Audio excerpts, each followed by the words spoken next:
Hi there, you are watching IndianExpress.com videos. Chief Election Commissioner Naseem Zaidi has announced at a press conference today that the vice presidential election will be held on the 5th of August. The results will also be announced on the same day. The last date for filing nominations is 18th of July. The election for the vice president is conducted through a secret ballot where only members of both the Lok Sabha and Rajya Sabha get to vote. The Electoral College comprises of 790 members, that is 245 Rajya Sabha MPs and 545 Lok Sabha MPs. A person needs to be a citizen of India and should be at least 35 years old or above. The candidate should also be qualified to become a member of the Rajya Sabha.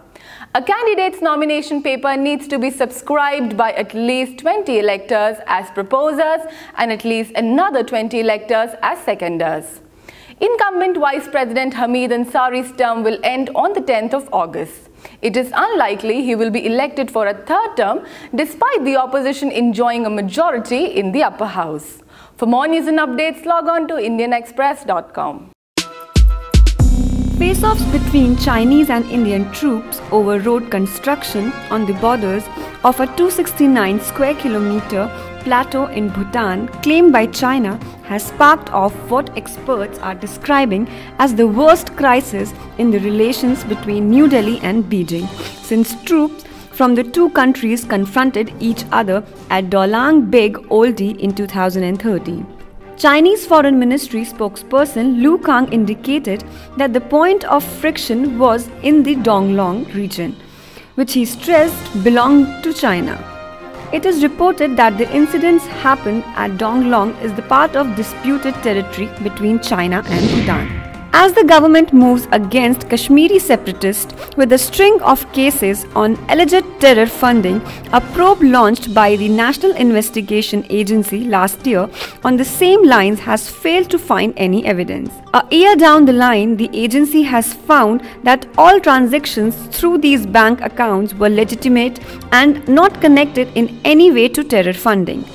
No evidence of terror funding or financial aid to stone pelters have been found in that case.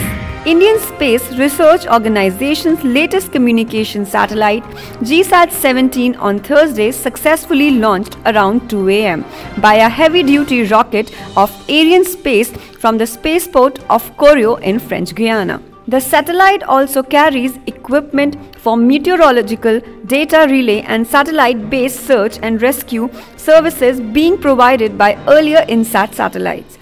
The launch of GSAT-17 will be the third satellite launched by ISRO this month, the other two being the first developmental flight of GSLV Mk3 and PSLV C-38 missions, both from Siharakot spaceport. Mithali Raj led side defeated England by 35 runs and they will now lock horn with West Indies today. In a video generated by ICC, Mithali Raj talked about her side's game plan and there will be no room for complacency, especially after their win over England. Days after the family of later flight pursuer Neerja Bhanot, whose life story was brought on screen in the Sonam Kapoor-led film Neerja, moved the court accusing the producers of going back on their word of sharing 10% of the movie's net profit. Foxstar Studios has stated that it owes no contractual obligation towards the Bhanots and the issue is between the producer Atul Kasbekar and the family.